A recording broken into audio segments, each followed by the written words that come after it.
Following worldwide expansion and colonization, three distinct economic systems and civilizations, Spanish, French, and English, struggled for supremacy.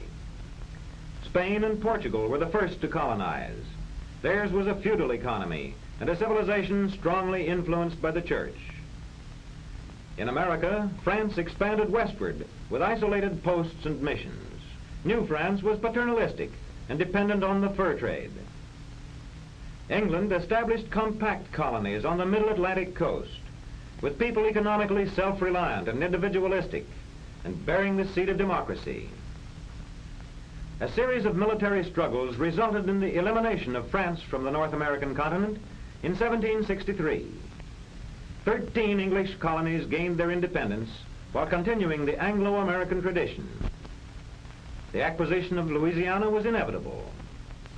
Spanish power declined. The Floridas were ceded to the United States. The people of Spanish America proclaimed their independence with American sympathy. The weak hold of the Spanish civilization on the Southwest and the Caribbean islands finally gave way under American pressure.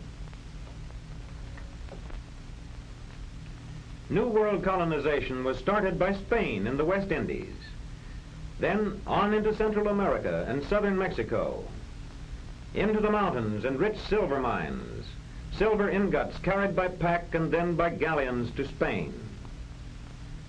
To the north on the plateau arose the cattle industry. Because of established outposts in Florida. In the west, the Spanish settlements extended to Santa Fe in 1609. And only now, after more than a century of Spanish colonization, did the French settle at Quebec the year before the Spanish had expanded to Santa Fe. French posts sprang up along the inland waterways in the search for beaver. After nearly a century, the French controlled a vast region, but one with a sparse population. After more than a century of Spanish colonization, the English settled in Virginia. Sandbars obstruct much of this coastline. The Chesapeake Bay, however, offered excellent harbors. The larger rivers were navigable only to the fall line, separating the fertile coastal plain from the higher Piedmont region. To the west was the Appalachian Barrier. Along the coast, climate and soil were favorable. The southern colonies could be nearly self-sufficient in foodstuffs. Tobacco was to become the big export crop. Growth at first was slow. English Catholics settled in Maryland. Virginians migrated southward into Carolina.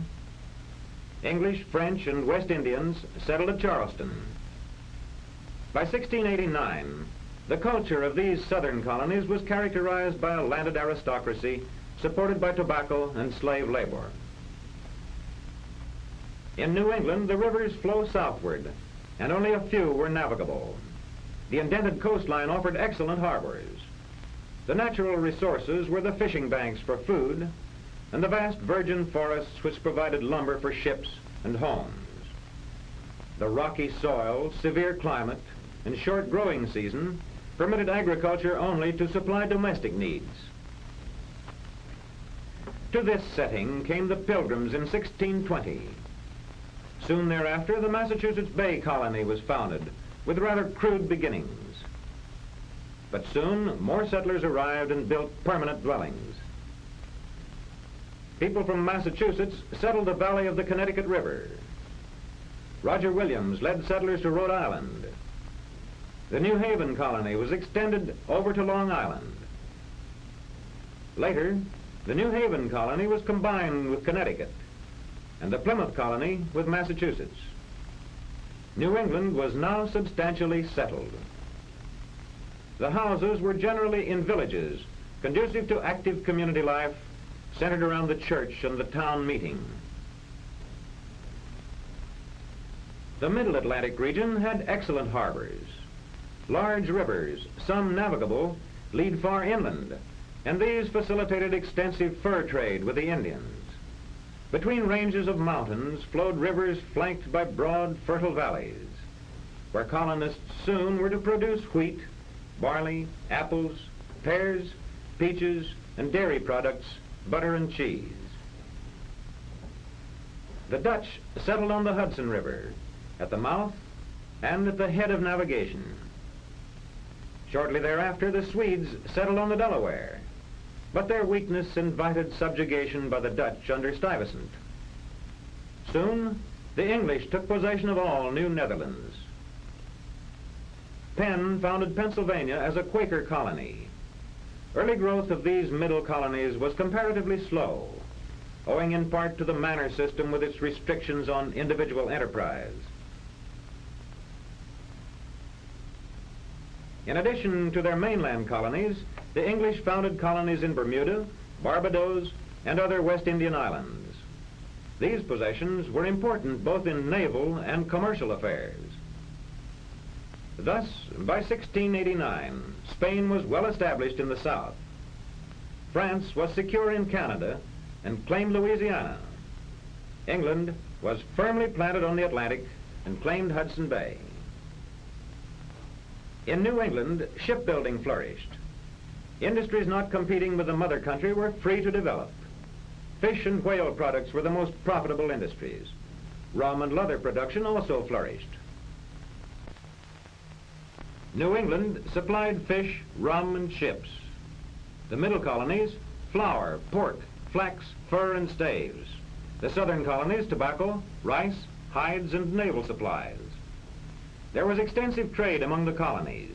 New England shipping interests were extensive. New England shipped rum to Africa, traded for slaves, carried these to the West Indies, and exchanged them for molasses, sugar, and money. Much of the foreign trade was in triangles like this in order to balance accounts. However, many raw materials and the money received in the West Indian trade went directly to England to balance accounts for manufactured goods. The southern colonies, because of their tobacco, carried on direct barter with the mother country. The colonial merchant marine and foreign trade were extensive and far-flung. After 1689, for a century, immigration from England was small. Native American colonists pushed the frontier back, northward, westward, and southward, to build new homes in the wilderness. Up the fertile river valleys to their headwaters, through the mountain gaps, pressing the French on the north and west, and Spanish on the south. Virginia and Pennsylvania were the most populous of these English colonies by 1763. Now to go back. The French dreamed of a vast empire in the Mississippi Valley, with its capital at New Orleans. Posts and forts were built to exclude the Spanish and the English in the south. In the northwest, the French encroached on the Hudson Bay claims with outposts. English and French both claimed the hinterland. The French strengthened their positions, and when English regulars and colonials under Braddock advanced on Fort Duquesne, they were severely defeated. The colonies rushed new defenses. During the next 2 years, the English suffered defeats on the northern frontier. But in 1758, a small English force advanced up the Mohawk and across Lake Ontario and reduced Fort Frontenac. General Forbes succeeded in taking Fort Duquesne. The following year, Fort Niagara fell to the English. The French were forced to withdraw on Lake Champlain. Wolfe sailed up the St. Lawrence to attack Quebec. First, Wolfe occupied the opposite shore and bombarded the city. A frontal attack below the city failed. Finally, in desperation, Wolfe secretly moved his troops above the city. Under cover of darkness, the troops climbed to the Plains of Abraham. Montcalm, the French general, decided to attack. After the second English volley, the French line broke, and 4 days later Quebec surrendered. This battle sealed the fate of New France. The following year, 3 English and colonial forces converged on Montreal, which fell without resistance. In accordance with the England retained all of French Canada. The eastern part of Louisiana and West Louisiana went to Spain. Thereafter, the English colonies looked forward to rapid, peaceful expansion, little realizing that revolt would soon lead to the founding of the first free nation in America.